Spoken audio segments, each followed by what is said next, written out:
Hi అండి, అందరికీ నమస్తే. Welcome back to our channel.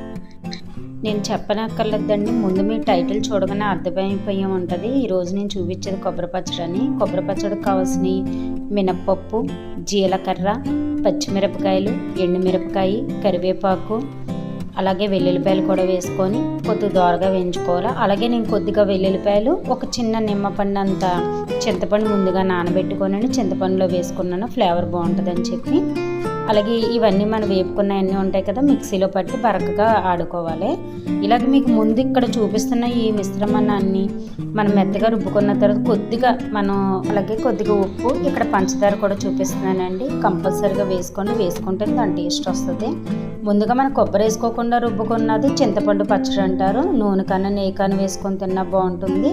అలాగే మనం కొబ్బరి వేసుకున్న తర్వాత కొబ్బరి పచ్చడి అవుతుంది. అది కూడా నూనె కన్నా నెయ్యి కన్నా వేసుకొని తింటే బాగుంటుంది. ఎవరైనా చేసుకోలేని వాళ్ళు ఎవరు ఉండరండి, చేసుకుంటారు.